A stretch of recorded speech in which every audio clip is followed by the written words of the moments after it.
काय हो बारामतीच्या मोठ्या ताई, तुम्ही तर मागे म्हणाला होतात की मराठा आरक्षणाव्यतिरिक्त आणखीनही महत्वाचे प्रश्न राज्यात आहेत. आठवत नसेल ना तर ही स्मरणगोळी तुम्हाला मी देते.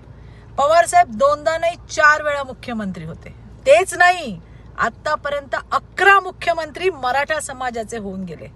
का नाही दिलं हो तेव्हा मराठ्यांना आरक्षण तुम्ही? आपल्या 50 वर्षाच्या कारकिर्दीत पवार साहेबांनी अनेक मोठी पदं भूषवलीत आणि राज्यातही त्यांच्याच विचाराचं, त्यांच्याच मार्गदर्शनात 15 वर्ष सरकार होतं. तेव्हा का नाही हो तुम्ही दिलत मराठ्यांना आरक्षण? 2014 ते 2019 मध्ये पहिल्यांदा 14% आरक्षण मराठ्यांना देवेंद्र फडणवीस यांच्या सरकारने दिलं.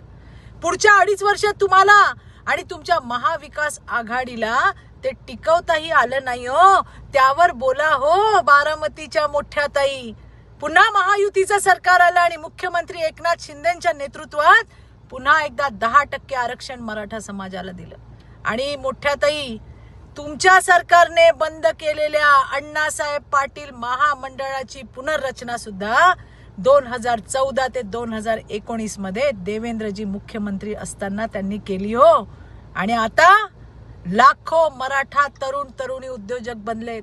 13,000 कोटींचं कर्ज महामंडळाला देण्यात आलंय आणि त्यातील जवळपास 1,300 कोटींचा व्याज परतावा राज्य सरकारच्या माध्यमातून अण्णासाहेब पाटील महामंडळाला दिला गेला.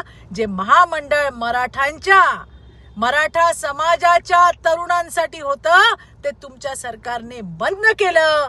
तुम्ही त्यावेळेला कुठे होतात हो मोठ्या ताई बारामतीच्या? इतर समाजाप्रमाणे मराठा समाजातील विद्यार्थ्यांना शिष्यवृत्ती मिळाली पाहिजे या हेतूने बार्टीच्या धर्तीवर सारथी महामंडळ स्थापन करण्यात आलं.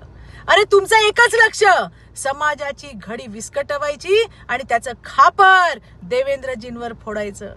लक्षात ठेवा, काल आंदोलकांनी तुमच्या तोंडावर सांगितलं मराठ्यांचं वाटोळं पवार साहेबांनी केलं. हेच सत्य आहे. आरक्षण न देता तरुणांची माथी भडकवली, त्याचे पडसाद आहेत हे मोठ्या ताई बारामतीच्या. आणि सगळ्यात महत्वाचं, मोठ्या ताई, तू इधर उधर की बात मत कर. जरांगेची मुख्य मागणी ओबीसीतून मराठ्यांना आरक्षण द्या. यावर तुमच्या गटाची काय भूमिका आहे ते एकदा राज्यासमोर स्पष्ट करा. धन्यवाद. जय हिंद, जय महाराष्ट्र.